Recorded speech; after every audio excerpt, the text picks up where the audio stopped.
You're listening to Civic Media. You can tune into any of our live shows on any radio station across the state with the Civic Media app. Find us in your phone's app store and listen anytime, anywhere. Good morning, everyone, and welcome to Matinee on Air. My name is Greg Bach. I am your host, and you are listening to us on the Civic Media Radio Network. Welcome. Happy Monday. Happy post-Christmas. You can always get in touch with me and Sweet Cal B on the boards. You can always do that by calling in or texting. The number is the same, 855-752-4842, 855-75-CIVIC. You can also leave a comment on the live stream. We are currently streaming on Facebook, YouTube, and the site that we in this house still call Twitter and always will call Twitter. We have a fantastic show ahead of us today. We've got a lot of great news coming your way. We also have the executive director of Fair Wisconsin, Abigail Sweats. She is returning to the show. She is a friend of the show.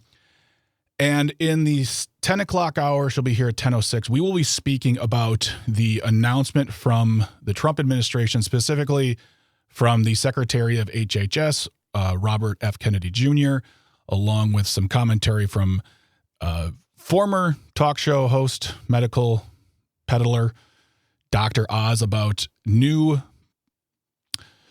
rules, proposals that are going to be put on doctors and hospitals who help with gender-affirming care for young people. And we'll be discussing the quote-unquote science they discussed, the proposals they are putting in place, and how you can actually be part of the discussion, because this is not law yet. This has not gone through, and you can be part of that conversation.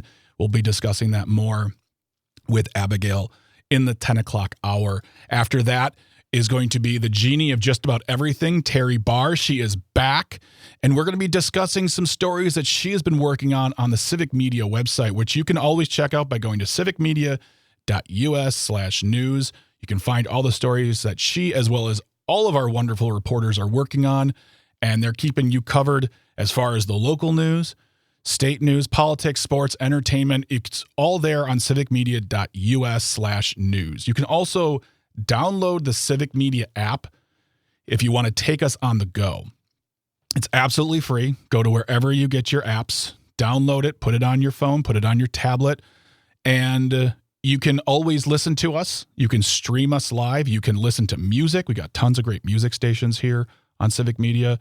You can listen to shows like this one, Matinee on Air. You can listen to me, and if you are, thank you. I really appreciate that. You've got a lot of things going on, and you're giving me your time, and I'm grateful for it.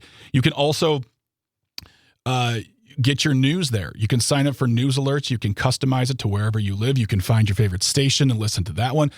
Also, what's really fun is that a few times a year, every quarter, we do text-to-win contests, and you can participate through that app. You can also call, text, or leave a voice message on there. And Calvin, did you know this? I'm not sure, Calvin Butenhoff, who is on our ones and twos today. You can leave a voice note even if you don't like me. You don't like what I'm saying? That's fine. Tell me. People have done it before and they'll do it again, but you can do that by getting the Civic Media app on your phone, leaving us a message, making a call, sending a text, getting in touch, just staying in our universe because we want to have you here. But that's Terry Barr coming up at 10:35. We'll talk about stories such as like what people do, people who are in need even over the holidays, what people are doing for their pets, and a wonderful story about a gentleman who is helping those who were affected by the hurricane in Jamaica this year. So stick around. It's going to be a great show for you. Really quick, I want to throw it to Calvin Butenhoff, who is here. Calvin, really quick, I know you're not feeling well, so we're not going to make you be on the microphone too much, which is unfortunate because that dulcet, wonderful, rich tone of Calvin is one that we all miss. Calvin, how was your Christmas? You know, Greg, it was a little disappointing. Yeah. I spent most of it under the weather, as well as most of my family. My dad and my mom were sick as well, so we hunkered down. And it wasn't even like fun sick where you're just like, oh, sit in bed and watch movies. Like, I slap. It was not a good time. Well, I'm sorry to hear that.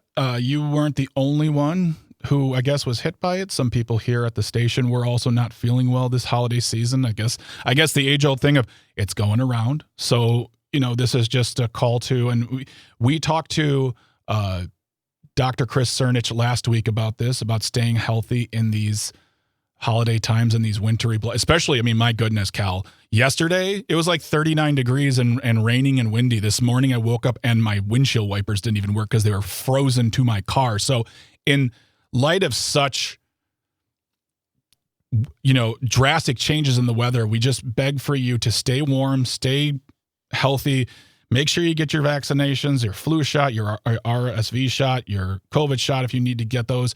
And then also just stay home if you need to. I know I talked to Calvin about this. I said, why aren't you home? He says he's on the mend, which is great. But if you can stay home, if you can get rest, please do that. You need to do that. And if you got that sick time, use it. Don't waste it. Don't get other people sick. Be good to yourself. But I'm just also hoping that it doesn't hit me as well. So Calvin, if I get sick, I'm going to blame not you. I'm going to blame someone else in the station because that's how I work. I'm friends with you. You can blame me. I'm blaming my dad. So okay, I'll blame Mr. Butenhoff. That's what I'll do. I don't even know the man, and he'll never hear this because he finds me crass. You told me that once. We got a lot of stuff to go over today. And we'll talk about this more in a little bit as far as like the plan for this week. It's going to be another short week for us for the New Year's. We hope that you're going to be celebrating safely and funnily. That's not a word, but really what I want to talk about right here is a story that came across on the Cap Times this weekend. Olivia Herkin with the byline says 4 times Wisconsin Democrats and Republicans worked together in 2025. Now, that's not the only, it didn't just happen 4 times. There were other examples, but these were the 4 biggest stories coming out of Madison, and something that we have always discussed here on the show when Jane was here back in the day, like 3 weeks ago, was the fact that I believe, and the listeners here and the viewers here, I think that we are a state who wants to have cooperation. We understand that in modern politics, there must be compromise to move forward, that there must be a coming into a room and saying, all right, how do we hash things out and get something done while maintaining our own personal values, but also moving this state, as our motto would suggest, forward? So the Cap Times put out 4 times that we worked together. Not we, I wasn't there. I'm not a Democrat or Republican. I'm just a guy here on a radio show. But we're going to talk about those. And I would love to hear your thoughts on this. As I said, get in touch, 855-752-4842, 855-75-CIVIC. Leave a comment on the live stream. Leave a voice note through the app if you'd like. Tell me that you like my hoodie. It's very comfy, and I just found it recently, so that makes me happy. So, basically all based on the idea that we here in Wisconsin, we want to get things done. We want to have discussion. We want to have cooperation. That is how I believe a true democratic republic works, is with compromise, with cooperation, and with the best interest of people in mind.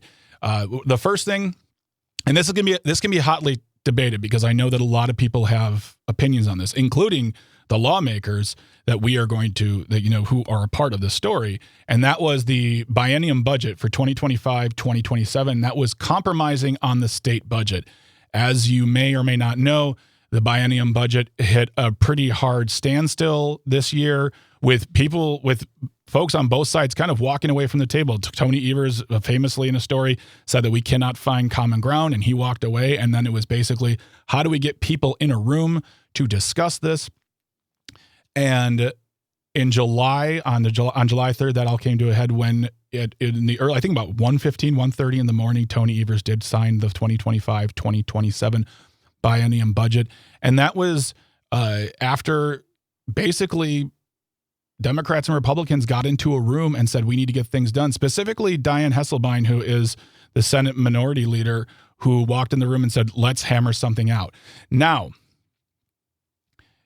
I won't ignore the fact that there were many people, specifically on actually both sides, who were not happy with the version of the budget that got passed. And I'd love to know your thoughts on this, because two things we discussed was education and early childhood education as well.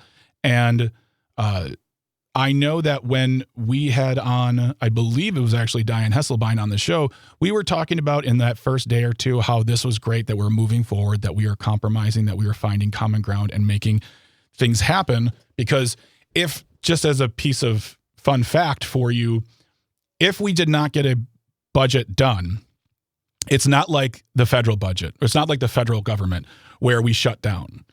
What we would end up doing was reverting to the old budget, to the current budget, and all of those monies that are placed in various line items. So the government would still operate. It just would be at 2023, 2025 levels. So we would still be going, but that's not really, and some Republicans wanted that. They were fine with that. Democrats wanted something else.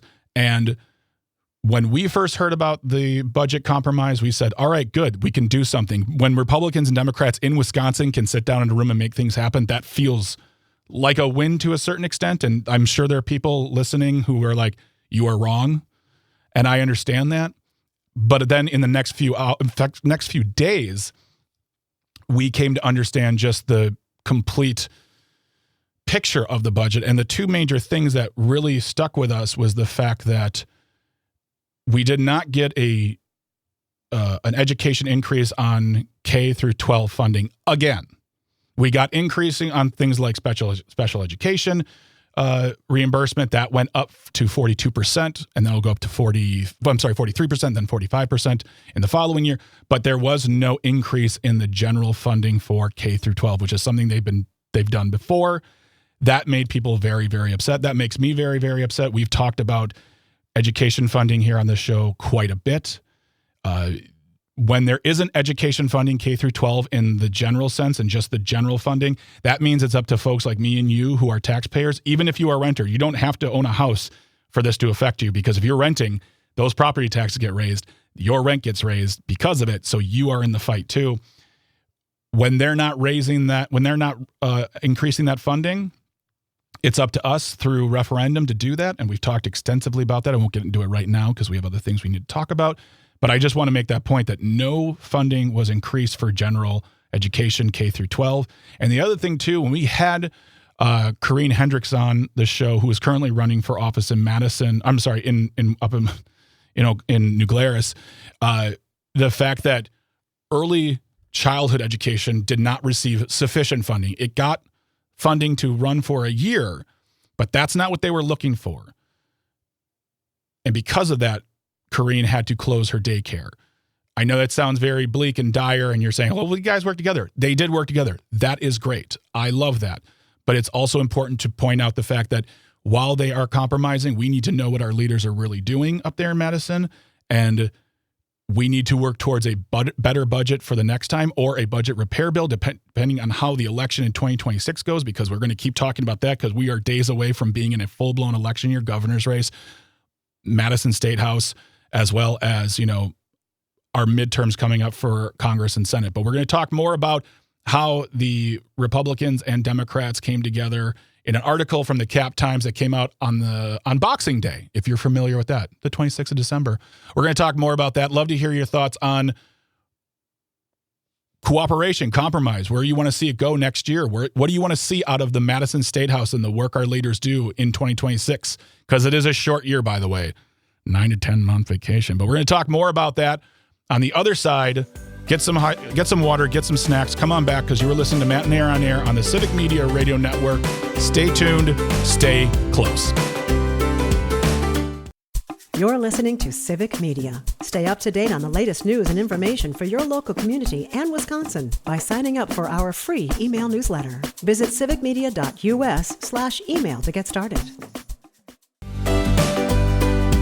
Good morning. Welcome back to Matt and Air on Air on the Civic Media Radio Network. My name is Greg Bach. I am your host. You are listening to us, as I said, on the Civic Media Radio Network, and we are here today just cozying in. It's the week after Christmas. We got great guests coming your way in the second hour. Abigail Sweats, who is the executive director of Fair Wisconsin, here talking about the recent announcement from the Trump administration, specifically HHS, regarding gender-affirming care for youth, and what they believe will be a protection of children. But we'll get more into that almost crazy statement in the second hour with Abigail. And then at 10:35, Terry Barr from Civic Media, the genie of just about everything, will be here to talk about stories she has been working on. She has worked on as far as post-holidays, what people need in the world. We're talking about helping those who are in need, and looking forward to having her on the show again, because she is just fantastic. And also you can get in touch with us, 855-752-4842, 855-75-CIVIC. That is the number, call or text. It's the same no matter what you do. You can also get in touch with us on the live stream, Facebook, YouTube, or the platform we still call Twitter. And you can also download the Civic Media app, get in touch with us that way. But right now we are continuing this discussion about a story in the Cap Times that was published on the 26th of this year, a few days ago, the day after Christmas, by Olivia Herken. 4 times Wisconsin Democrats and Republicans worked together in 2025, talking about the importance of compromise, the importance of cooperation, discussing the Wisconsin state budget, which was a controversial one really from start to finish. Nobody was happy, but honestly, in a budget process, not everyone should be happy because you have to give up certain things to move forward. But this was one that was controversial as far as its passage, when it was signed, and what was and was not in there for the state.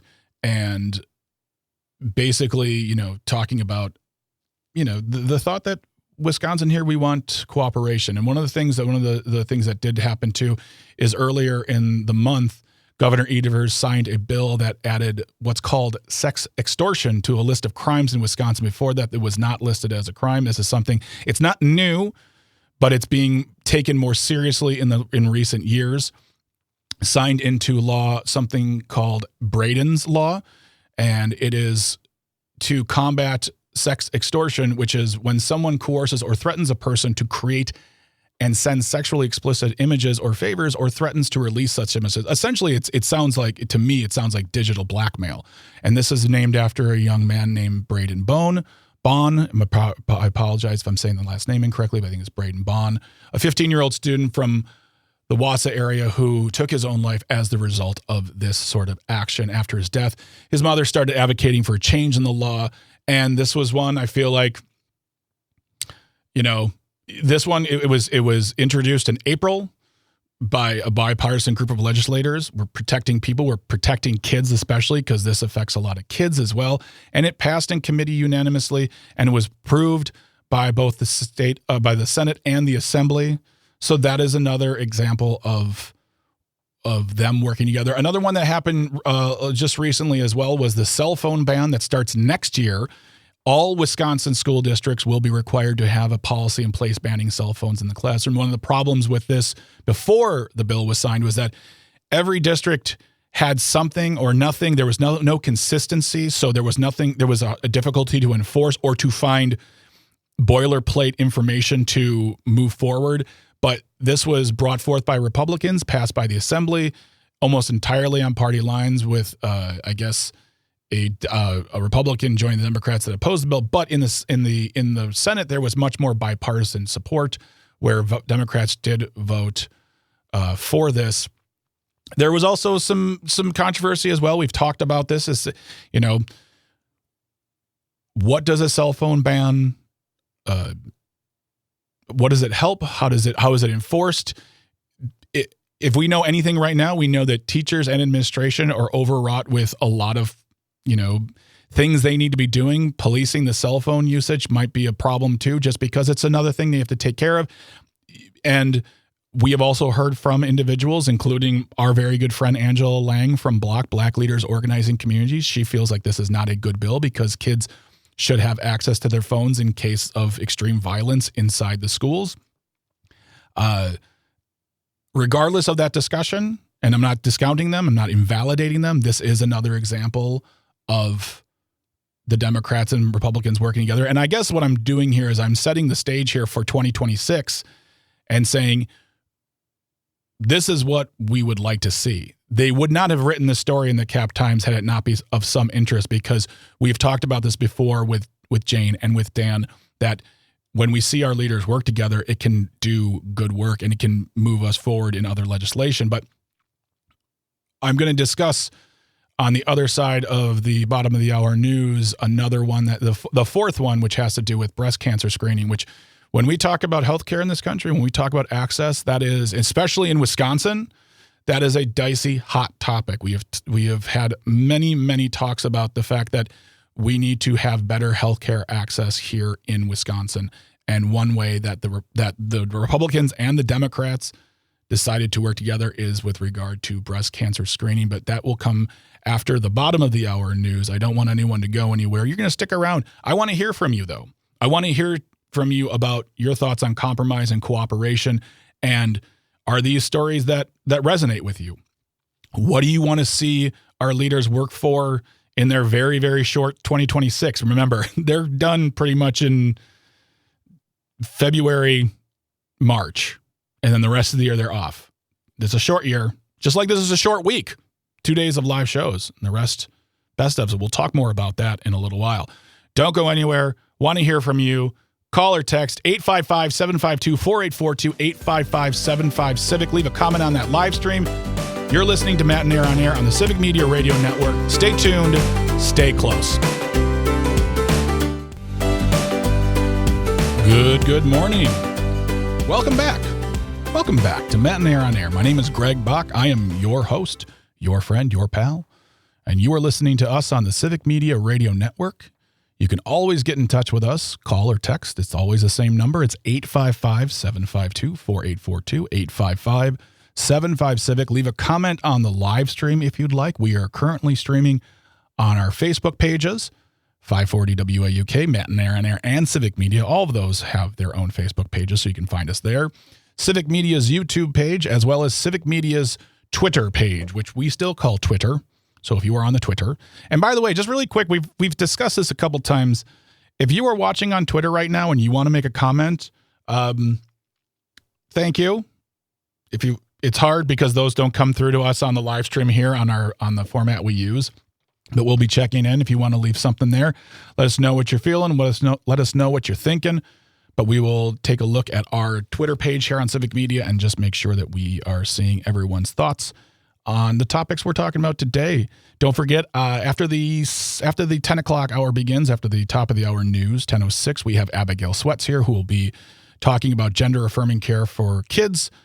She is the executive director of FAIR Wisconsin, and the Trump administration, by way of HHS, by way of RFK Jr. and Dr. Mehmet Oz, failed senator candidate, they came out with some rules and proposals that basically say that gender affirming care for minors will be essentially punished by the United States government.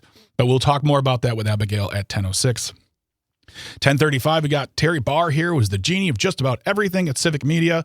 And we're going to be talking about the stories she's working on, stories she's put out there in the world. You can find those stories at civicmedia.us/news. It's a great page for you for Wisconsin news, for state and federal news, but also it's just great to catch up with what's going on in your neighborhood.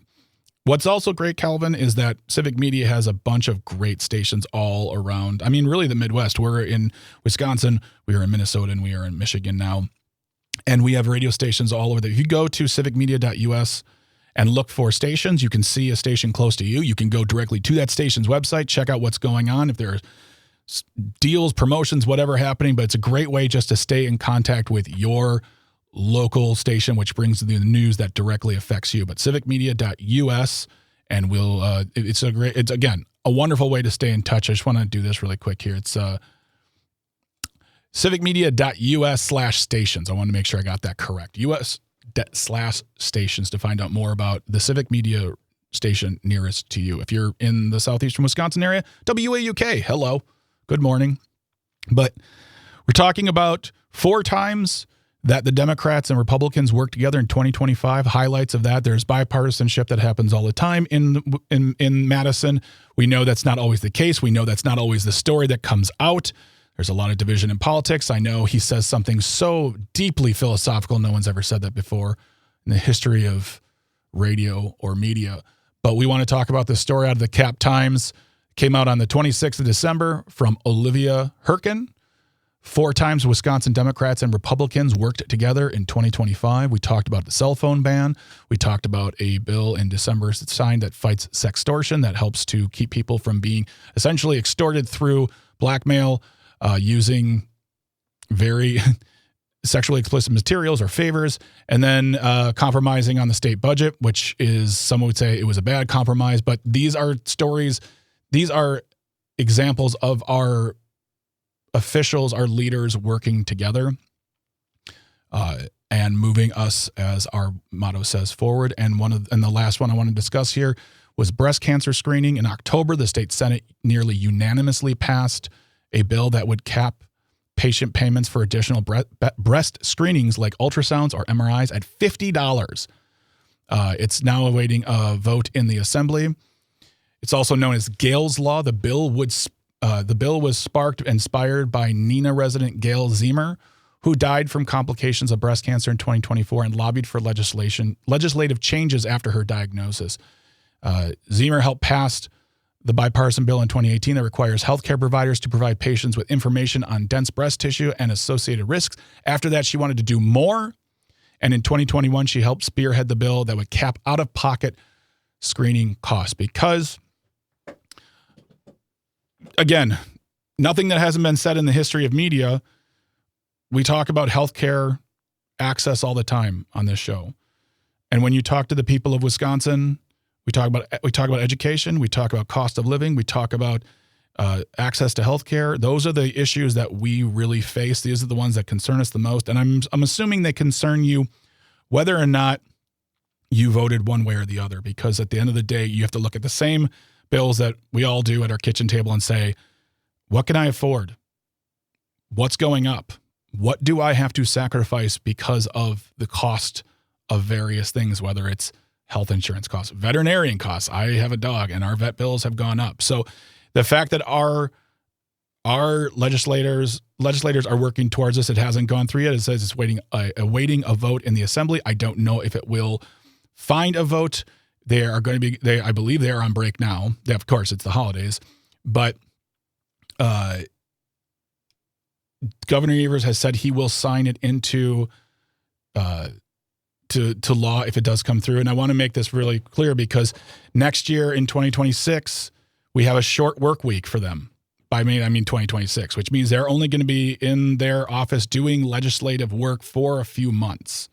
Because after the biennium budget, I guess they deserve a long vacation. But I want you to, that doesn't mean you can't voice your opinion. And that doesn't mean you can't go to myvote.wi.gov and get the information you need as far as who represents you and tell them that you want the Assembly to take this up for a vote.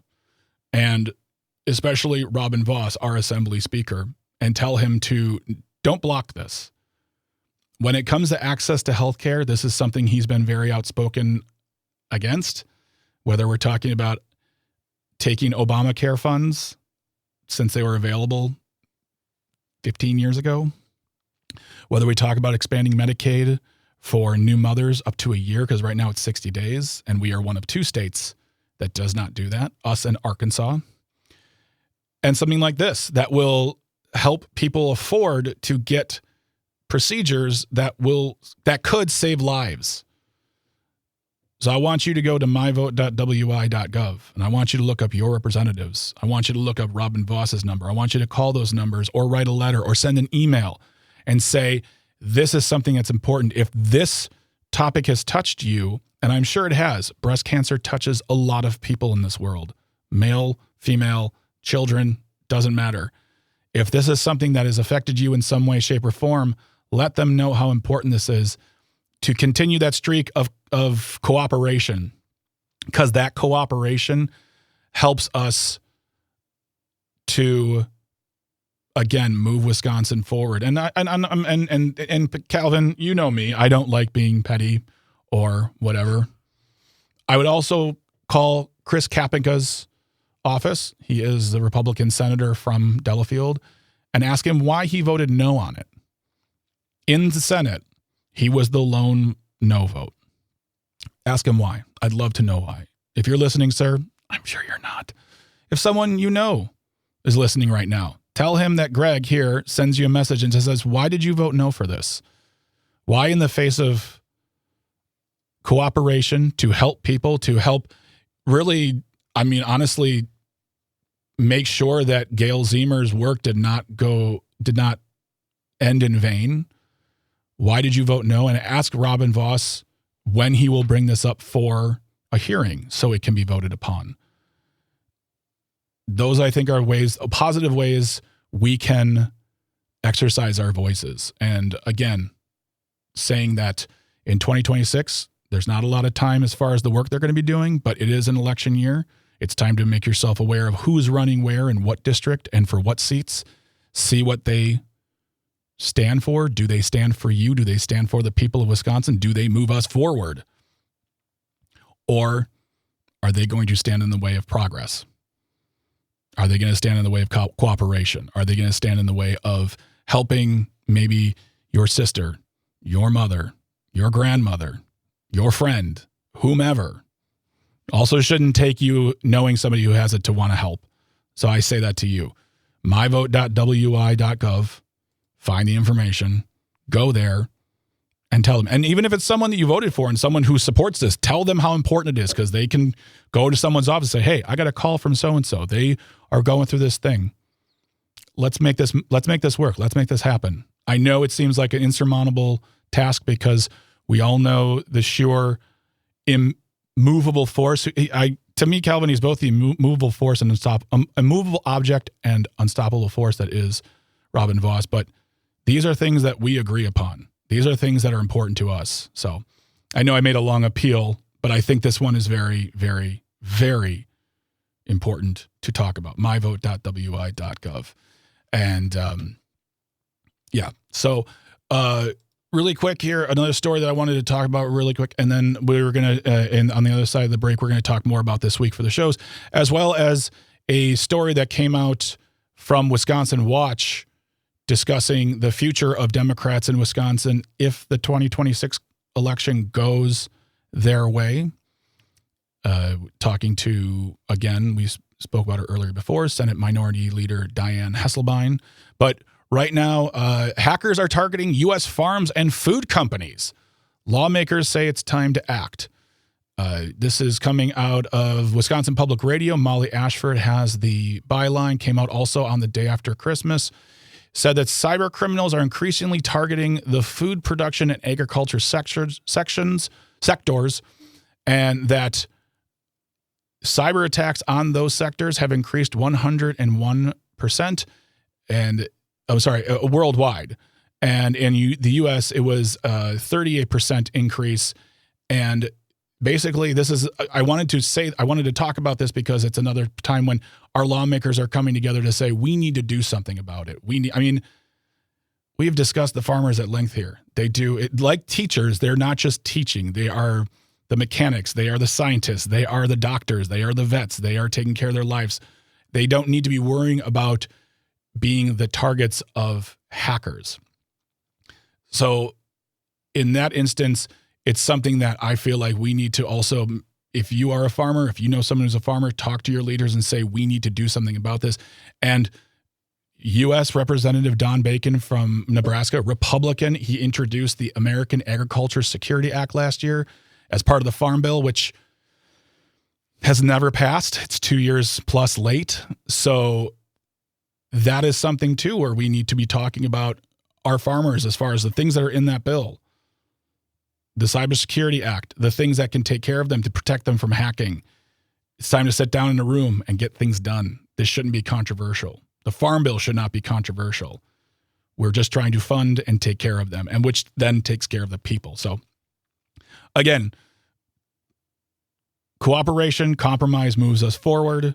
Standing in the way of progress does not help anyone. Maybe helps your elections, but I think that it's time for us to stand up and ask for a better kind of leader. So good on all those who sat in a room and got things done. When we come back, we'll talk more about the future of Democrats in Wisconsin if the 2026 election goes their way.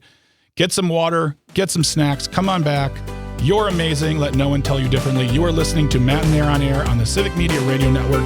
Stay tuned. Stay close. You're listening to Civic Media. Find the latest news, information, and archives of all your favorite shows on the Civic Media website, civicmedia.us. Good morning. Welcome back to Matt and Nair on Air. My name is Greg Bach. I am your host, your pal, your buddy. You are listening to us on the Civic Media Radio Network, and we are here live. It's Monday. It's after Christmas. We're happy that you are here. We're happy that you are sharing your time with us. We hope you are relaxing after Christmas. We hope that you have a wonderful New Year's plan of nothing ahead of you, because that's what I like, a big old pile of nothing during the New Year's celebration. But that's for more discussion tomorrow. We'll be talking about your New Year's plan on tomorrow's show, because tomorrow will be our last live show of the week. Today and tomorrow we're live, and the rest of the week will be curated best of shows. We're going to be looking at all of what we believe are our award-winning moments in Matt and Air on Air. We had some great discussions, great shows this year, and we're going to be putting together our picks for the top ones. There's no Civic Media Awards here. There's not like we're like entering this into a contest here at Civic Media. I'm talking to you, WBA. But also we are talking about the fact that we just want you to know about the great talks we've had, the great things we've covered. So Wednesday, Thursday, and Friday, they will be pre-recorded, but we will be here with our best stuff. So don't go anywhere. Stick around. Of course, in the second hour today, Abigail Sweats, Executive Director of Fair Wisconsin, will be here talking about the White House's proposal, threats, what do you want to call it, however you want to refer to it, on gender-affirming care for young people, as well as at 10:35, Terry Barr will be talking about the story she's worked on regarding people who just, need help, get out in the world and need assistance. And we'll be discussing that at 10:35 in Audio Sorbet, because we want to talk about things that make us feel good, how we can help ourselves, how we can help others. But that's all coming up in the second hour. But we are happy that you are here on a Monday. We've been talking a lot about compromise and cooperation in Madison, a story in the Cap Times covering 4 stories that really took a look at how that took place in Madison this year. Want to talk about this story that came across our desk as well at Wisconsin Watch. And this is from Brittany Carloni, came out on the 22nd. It says, Wisconsin Democrats say they won't act like Republicans if they win a legislative majority in 2026. If you don't already know, next year is another election year. We're going to be going to the polls to vote for members of the Assembly, members of the Senate. We're also going to be voting for the governor. It will also be midterms. It is going to be a big election year here in Wisconsin and across the nation. And the Democrats have a real shot for the first time in a long time of taking control of, if not the Senate, the Senate and the Assembly. If not, a lot of people believe that they have a good shot at the Senate. That's all speculation right now. I don't get into the numbers of it, but basically they have not had the chance to govern with any real power in over 15 years. And Senate Minority Leader Dianne Hesselbein from Middleton said that this could signal a change in the budget writing process and having what she calls a seat at the negotiating table, and really just looking for ways to undo some of what they believe is the damage done to the state, whether we're talking about Act 10, we're talking about access to healthcare, we're talking about properly funding education, really looking at all those things I discussed earlier about what do we find as important topics in our everyday lives. That's healthcare access, affordability, which is a very weaponized term nowadays in elections, and also healthcare access. But they're going to be taking a look at those sorts of things. But they said they're going to have an open door policy as Democrats in the state Senate. If they win, they're willing to work with anyone that has a good idea. They will try to continue to work with Republicans when they can, and seek common values to help people help the people of the state of Wisconsin. And that's going to come by way because of the newly redrawn maps that took place here in Wisconsin. And I hope that's the case. This is my hope, is that I don't want anyone who's in power to act like they have all the power. I feel like it's not becoming, it's not of Wisconsin, and it doesn't help any of us here, me and you, including the person listening right now who doesn't agree with me at all. I'm really talking to you a lot because the things we're discussing affect you and me almost the same, unless you make way more money than me, then maybe that doesn't. But I don't think I have multimillionaires and billionaires listening right now. If you do, that suit looks great. But we need people in Madison, working in Madison, who are going to put our best interests at heart and move us forward together. And I've talked about this all the first hour because I think that's the only way that democracy really works, is that when we're all firing on all cylinders together. And I'm hoping that the Democrats who are running, who want to change course, keep that in mind if they do. I mean, some say they could grab what's called the trifecta, the governor's assembly and the state senate. Keeping that in mind when putting forth legislation, keeping that in mind when maybe looking at the budget, keeping that in mind when they look at everything that's been passed over the past 15 years and saying, how do we make it better? How do we get rid of the things that don't work? How do we look after the folks who are under the poverty line? How do we look for the folks who are way above it? Because I'm not saying we leave the wealthy behind. They should pay their fair share, but that's for another discussion. But it's only advantageous for us as a state if we look at us as a people together. And I'm hoping, as Senate Minority Leader Hesselbein says, it's an open door policy. I hope that they also then stand up when they need to and say, all right, if you don't want to be on board with this, we're going to move forward without you, because we need to make sure that this is a priority. And I do not want to see Democrats or anybody say, well, let's just work together when no one's working together. That's not how things get done. So if they win at least the assembly, if not the Senate, it'll be interesting to see. But next year is an election year, folks. It's not presidential, but I believe it's just as big, if not bigger, because it's on the seats that affect our state, our people, our everyday lives. But don't go anywhere. When we come back, we're going to be talking to Executive Director of Fair Wisconsin, Abigail Swets, about the White House's position on gender-affirming care for minors, why it's concerning. Let's put it that way. Very, very, very concerning. You're listening to Matt and Air on Air on the Civic Media Radio Network. Don't go far. Stay tuned. Stay close. The national news cycle never stops, but it can be hard to find news about your local community. Civic Media is dedicated to providing quality local and state news coverage across Wisconsin. With the Civic Media app, you can get notifications about local stories that matter to you and your community. Find the free Civic Media app in your phone's app store and choose notifications from the menu to tell us what kind of news you want to hear about.